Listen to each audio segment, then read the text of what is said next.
ఆదికాండము 35వ అధ్యాయం 20వ వచనం. రాహేలు స్తంభం.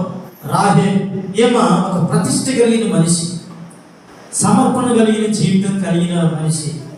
ఎందుకంటే ఆస్తుపాస్తులన్నీ విడిచిపెట్టేసి యాకోబుతో ప్రయాణం చేసిన మనిషి. ఆ తండ్రి ఇంటి నుంచి బయలుదేరేటప్పుడు తండ్రి కుటుంబాన్ని విడిచిపెట్టేసి, బంధువుని విడిచిపెట్టేసి, నాకు భర్తే ముఖ్యం అని చెప్పేసి, భర్తతోనే ఎన్ని కష్టాలైనా బాధలైనా నా భర్తతోనే ఉంటానని చెప్పేసి యాకోబుని వెంబడించిన వ్యక్తి ఈ రాహేలు. లాభాన్ని అడుగుతున్నాడు అంటే, నా విగ్రహాలు మీ దగ్గర ఉన్నాయి అడుగుతున్నాను.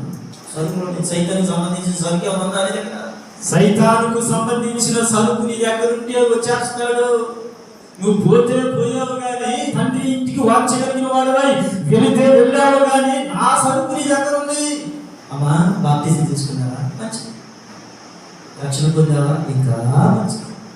బైబిల్ పట్టుకుని చర్చికి పోతున్నావా? నేనేనా పరలోక రాజ్యానికి వెళ్ళేది? పొరపాటున నేను ఎత్తపడు. ఎందుకంటే నా సరుకు నీ దగ్గర.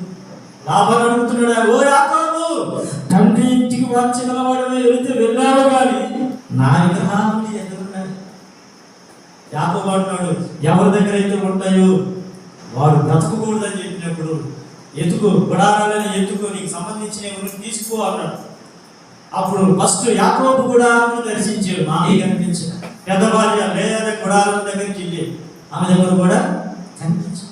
దాసీలు అన్న దగ్గరికి వెళ్ళాడు. అక్కడ వాళ్ళ దగ్గర కనిపించాడు. రాహేలు ఏమో గుడారంలో అడిగి పెట్టాడు.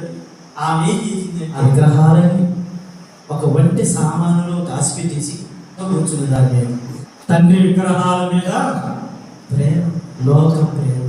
మీరు లోకమును ప్రేమించకూడి, లోకములో ఉన్నదాన్ని దేనిని ప్రేమించకూడి. లోకములే ఉంది, శరీరాశ ఉంది, నేత్రాశ ఉంది, జీవపు డబ్బం ఉంది. ఏమో కూడా కానాను దేశానికి భర్తతో పాటు ప్రయాణించింది. అంతేలేడు కానీ భార్య కారణంటే లోక ఆశలు. యాకోబు సువార్త 14:30 వచ్చిన ప్రభు చెప్తున్నాడు, లోకాధికారి వచ్చుచున్నాడు కానీ నాతో వానికి ఏ సంబంధము అంటే అర్థం ఏంటి? వాడికి సంబంధించింది నా దగ్గర ఏమి, వాడి సరుకు ఏమి నా దగ్గర లేదు. సరుకు అంటే ఏంటి? కోపము, ద్వేషము, పగ, అసూయ, నరహత్య, తిరుగుబాటు స్వభావము, లోక ఇచ్చలు, లోక ప్రేమలు అన్నీ కూడా మనలో ఉన్నట్లయితే వాడు నీ దగ్గరకు వస్తాడు. నీ దగ్గరకు రాకుండా ఉండాలంటే వాడికి సంబంధించింది ఏమి నీ దగ్గర ఉండకూడదు. ఆ భర్తతో పాటు కారణం చేసరికి ప్రాయమైంది కానీ అందరూ లేరు కానీ మాత్రం పోలేదు.